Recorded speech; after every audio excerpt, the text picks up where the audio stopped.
সবশেষ প্রশ্ন আসলে এই একজন মুক্তিযোদ্ধা একজন ব্যবসায়ী হিসেবে আগামী দিনের অর্থনীতিকে কিভাবে দেখতে চান, তরুণ প্রজন্মের জন্য কোনো সাজেশন আছে কিনা? অবশ্যই আমি মনে করি তরুণরাই কিন্তু আমাদের ভবিষ্যৎ। আপনি কোনোভাবে তাদেরকে অবজ্ঞা করে এগোতে পারবেন না। সবচেয়ে বেশি বিনিয়োগটা দরকার সেখানে, সবচেয়ে বেশি নজরটা দেওয়া সেখানে দরকার। দেখেন একটা ছোট্ট উদাহরণ দিই, সেদিন একটা তরুণ আপনার ইলেকট্রিক ট্রেনের ছাদে উঠে গেছে। আপনি যাকে অবহেলা করে কিশোর গ্যাং হিসাবে কিংবা রাস্তায় রেখে দিলেন, সে কিন্তু আপনার এন্টায়ার সিস্টেমকে ধ্বংস করার জন্য একাই যথেষ্ট ছিল। সে যদি ইলেকট্রিফাইড হয়ে যেত, এন্টায়ার ট্রেনের সব যাত্রী কিন্তু পুড়ে মারা যেত, ভয়ঙ্কর হতে পারত। কারণ কি, ও তো মাদক আসক্ত কিংবা সে অসুস্থ।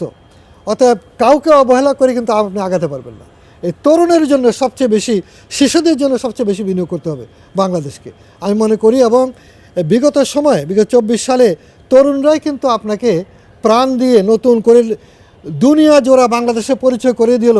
যারা ইকোনমিস্ট বলেছে বাংলাদেশ বিগিনস অ্যাগেন, বাংলাদেশের নব উত্থান কিংবা নবযাত্রার বার্তা দিল, সারা পৃথিবীর স্বীকৃতি দিল যে বাংলাদেশের মানুষ বিপ্লবী মানুষ, তারা পরিবর্তন চায়।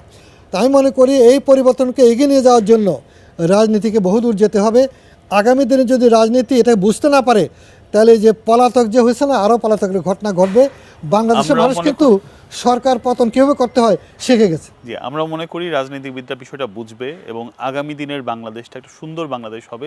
বিশেষ করে আপনারা যেই প্রতিজ্ঞা নিয়ে দেশটাকে পরিবর্তনের আকাঙ্ক্ষায় মুক্তিযুদ্ধ করেছেন এবং সেই মুক্তিযুদ্ধের স্বপ্নটা এখনও আমাদের বাস্তবায়ন হয়নি, আমরাও চাই সেটা বাস্তবায়ন হোক, একটা সুন্দর দেশ আমরা পাই। আপনাকে অনেক ধন্যবাদ আমাদের সঙ্গে। আপনাকে অনেক ধন্যবাদ। সদা দর্শক মণ্ডলীকে অনেক শুভেচ্ছা, আদাব, সালাম। দর্শক, এতক্ষণ আমাদের সাথে ছিলেন একজন মুক্তিযোদ্ধা ব্যবসায়ী। তিনি তার জীবনের অভিজ্ঞতা থেকে দেশের অর্থনীতিকে বিশ্লেষণ করছিলেন। আমরা তার সাথে থেকে অনেক কিছু শিখলাম, জানলাম। আগামী পর্বে আবারও নতুন কোনো অতিথিকে নিয়ে আপনাদের সঙ্গে যুক্ত হব। সেই পর্যন্ত ভালো থাকুন, সঙ্গে থাকুন।